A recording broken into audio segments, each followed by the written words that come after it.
This guy is from North Carolina. He's a state rep, and his name is Mike C. Stone. And here is what he did that allowed him to be nominated for Political Maniac of the Week.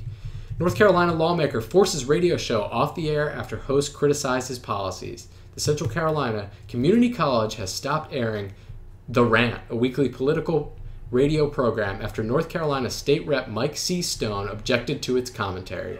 Stone's state legislative office complained to the college's president after one of the program's hosts criticized Stone's proposal to subvert local control and add more partisanship to the political process. Not that crazy.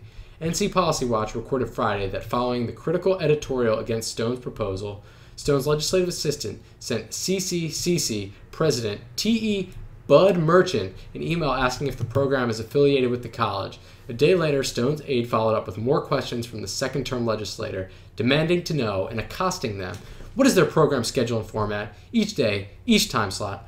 What show filled the FCC requirement when they stopped doing The Rant? Or did they stop? Has the show been in production since 2008? What is the radio station's budget? And what is the source of its funding? The station is part of the instructional budget of the college, funded in part by tax dollars. 2 days after this initial email, Merchant indefinitely suspended the show, and he claimed in an email that the suspension had nothing to do with its content. I find that very difficult to believe. What do you think about this one, Richard, and State Rep Mike C. Stone?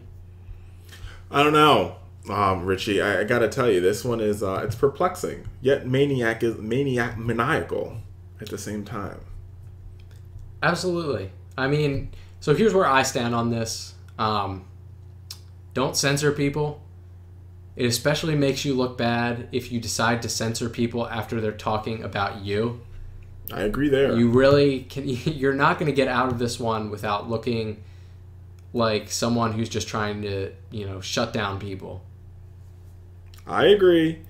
And not to mention, in writing, they followed up with these crazy, investigative questions asking, what was the source of its funding? I think if Rep Mike Stone had his way, he would have just cut funding to the program completely, and probably anyone who talked bad about him, because that's what people who have too much power in the government do.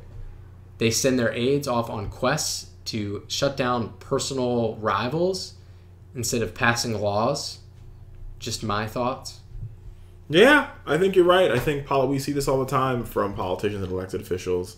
We see people who, they're trying to take their enemies out, so they do everything possible to make it as hard as possible for the enemy to survive, i.e. getting with a radio show or doing probes into their personal finances and blah, blah, blah, blah, blah. It's not right. It's not okay. But it happens, and it just shows the power that sometimes our politicians have over us and over, our constitutional rights.